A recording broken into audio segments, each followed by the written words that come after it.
مولانا شیخ رفیق عثمانی صاحب کے بیانات سننے کے لیے مولانا صاحب کے آفیشیل یوٹیوب چینل کو سبسکرائب کریں۔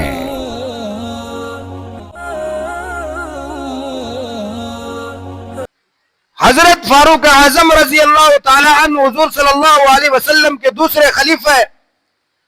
ان کے دور خلافت میں مسلمانوں کو بہت زیادہ فتوحات حاصل ہوئی، یہاں تک کہ کیسر و کسریٰ کو بھی شکست دیا، ان کے محلات مسلمانوں کے قبضے میں آئے، اور ایسے امیر المؤمنین تھے۔ اگر آپ رضی اللہ تعالی عنہ کے دور خلافت، یعنی جس قصبے پر، جس علاقے پر آپ رضی اللہ تعالی عنہ کی خلافت تھی، اگر آج کے دور میں اس کا حساب لگایا جائے تو 15 ممالک اس جگہ پر قائم ہے۔ آج کے دور میں ان 15 ممالک پر اکیلے سیدنا عمر رضی اللہ تعالیٰ عنہ حکمرانی کرتے تھے، اور ایسے امیر المؤمنین عدل و انصاف قائم کرنے والے فرماتے تھے کہ فرات کے کنارے پر اگر کوئی بھوکا کتا بھی مر جائے تو کل قیامت کے دن عمر سے حساب ہوگا اس کا۔ عدل و انصاف کا ڈنگا بچانے والے، کوئی بھی انسان ان کے دور خلافت میں بھوکا نہیں رہتا تھا۔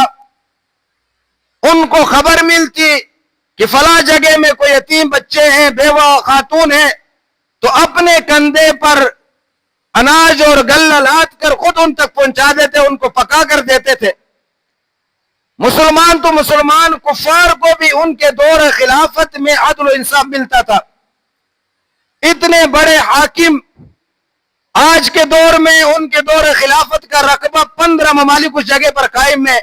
اتنی بڑی سلطنت کے حاکم، اتنے بڑے حکمران اپنے وزراء اور سفیروں کو اور اپنے وزیروں کو کیا حکم جاری فرماتے ہیں؟ حضرت امام مالک رحمت اللہ علیہ نے وہ لفظ بلفظ اپنی کتاب موطا کے اندر لکھا ہے کہ امیر المومنین رضی اللہ تعالیٰ عنہ نے اپنے وزیروں اور مشیروں کو یہ فرمان جاری فرمایا تھا کہ میرے نزدیک سب سے اہم چیز، تمام کاموں سے اہم چیز نماز ہے۔ اگر آپ نے نماز کی حفاظت کی تو آپ نے سارے دین کی حفاظت کی اور تمام کاموں کی حفاظت کی۔ اگر آپ نے نماز میں سستی کی، نماز کو ضائع کیا، تو آپ نے تمام کاموں کو خراب کر دیا۔ اتنے بڑے حاکم، کیا آج کے دور میں حضرت عمر رضی اللہ تعالی عنہ سے بڑا کوئی سیاستدان موجود ہے؟ کیا آج کے دور میں حضرت عمر رضی اللہ تعالی عنہ سے بڑا کوئی دعوت تبلیغ کا کام کرنے والا موجود ہے؟ کیا آج کے دور میں سیدنا عمر رضی اللہ تعالیٰ عنہ سے بڑا کوئی مجاہد ہے؟ کیا آج کے دور میں سیدنا عمر رضی اللہ تعالیٰ عنہ سے بڑا لوگوں کی خدمت کرنے والا موجود ہے؟ اگر موجود ہے تو سامنے آئے، نہیں ہے تو پھر یہ بہانہ بھی نہیں کہ ہم قوم کی خدمت کر رہے ہیں، ہم سیاست کر رہے ہیں، ہم لوگوں کی خدمت کر رہے ہیں، ہم جہاد کے کام میں مشغول ہیں، ہم دعوت و تبلیغ کے کام میں مشغول ہیں۔ یہ ضرور ہے کہ یہ تمام چیزیں اسلام کے شعبے ہیں، لیکن نماز اسلام کی بنیاد ہے، اسلام کا سب سے مضبوط ستون نماز ہے، جس کے بارے میں رسول اللہ صلی اللہ علیہ وسلم نے فرمایا کہ میری آنکھوں کی ٹھنڈک نماز ہے اور جنت کی کنجی نماز ہے۔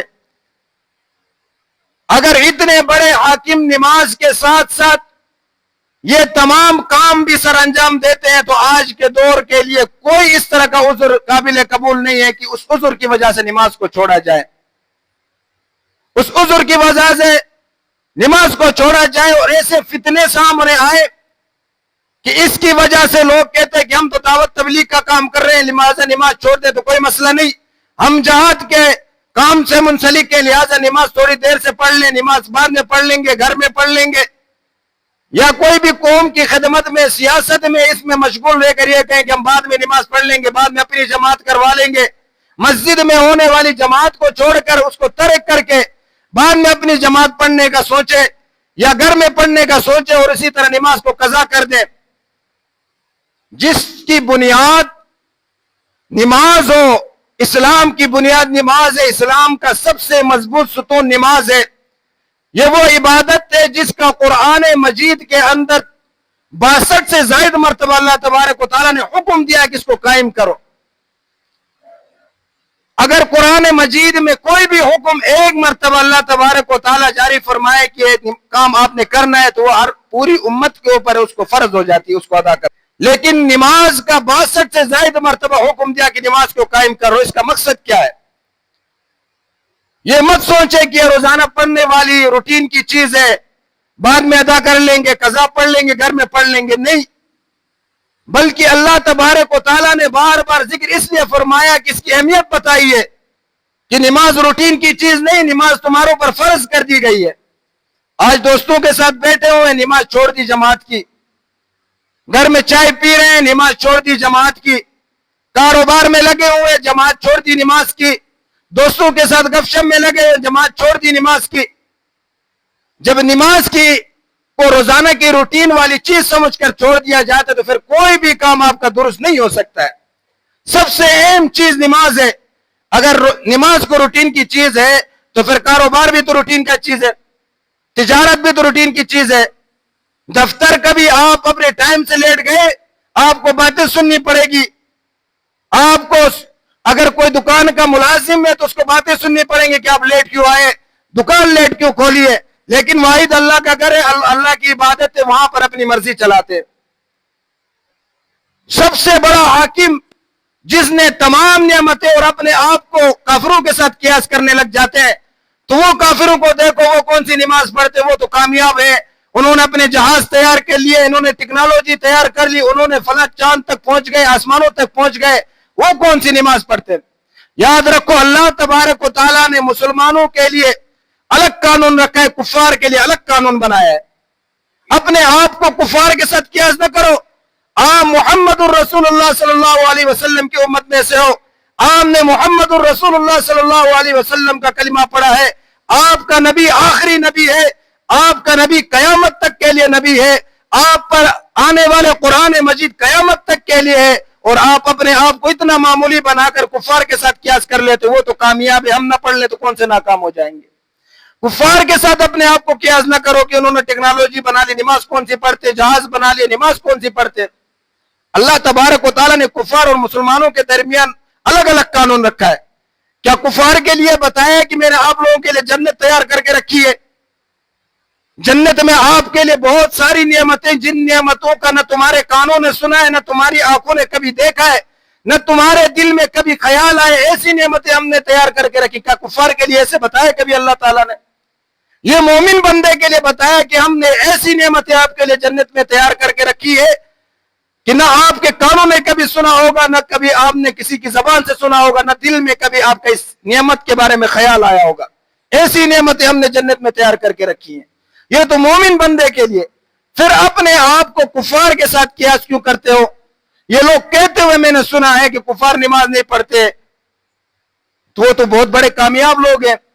اپنے آپ کو کفار کے ساتھ قیاس نہ کرو, اپنے آپ کو مومن بندے کے ساتھ قیاس کرو کہ میں مسلمان ہوں, مجھ پر نماز فرض کر دی گئی. ایک مرتبہ نہیں, قرآن مجید نے 62 سے زائد مرتبہ مجھ پر حکم دیا کہ نماز پڑھو, اہمیت بتانے کے لیے. آج ہم چھوٹے چھوٹے کاموں کے لیے نماز کو چھوڑ دیتے ہیں اور پھر شکوے کرتے ہیں, اور پھر ناشکری کے الفاظ ہمارے منہ سے نکل جاتے ہیں. کام صحیح نہیں چل رہا ہے, پریشانیاں ہیں, ایک کام پورا کرو دوسرا کام کھڑا ہو جاتا ہے. یہ پریشانیوں کا آنا جانا یہ ہماری عبادات میں کمی کی وجہ سے. اگر ہم اپنی عبادات کو, اللہ کے احکامات کو رسول اللہ صلی اللہ علیہ وسلم کے طریقے کے مطابق ادا کرتے تو کبھی بھی ہمارے اوپر اس طرح کی پریشانیاں نہ آتی. ہماری پریشانیوں کا سبب ہمارے اعمال ہے. ہماری بدعمالیوں کی وجہ سے ہمارے اوپر یہ اسباب پیدا ہوتے ہیں, مصیبتیں آتی, مشکلات آ رہی, تکلیفیں آتی ہیں. آج ہماری نماز کو دیکھ, ہماری نماز بعض لوگوں کو میں دیکھ کر حیران ہو جاتا ہوں کہ وہ نماز کس طرح ادا کرتے ہیں. فرض جماعت کے لیے 3 منٹ یا 2 منٹ ہوتے ہیں, وہ کھڑے ہو جاتی, 4 سنتوں کو اس انداز میں پڑھتے ہیں کہ پتہ نہیں وہ الحمدللہ بھی پڑھتے ہیں, رکوع کس طرح کرتے ہیں, نہ ان کے رکوع کا پتہ ہوتا, نہ قیام کا پتہ ہوتا ہے. کئی مرتبہ میں نے جمعے کے بیان کے اندر بتایا کہ قرآن سیکھنا ہے, نماز کا طریقہ سیکھنا ہے. رسول اللہ صلی اللہ علیہ وسلم کی ایک حدیث یاد آئی کہ آپ صلی اللہ علیہ وسلم تشریف فرماتے, ایک شخص آئے مسجد میں, نماز پڑھی, نکلنے لگے تو آپ صلی اللہ علیہ وسلم نے فرمایا کہ آپ نے نماز نہیں پڑھی, دوبارہ ادا کریں. پھر اس شخص نے نماز پڑھی, پھر چلے گئے, پھر آپ صلی اللہ علیہ وسلم نے بلا کر فرمایا کہ آپ نے نماز نہیں پڑھی, پھر ادا کریں.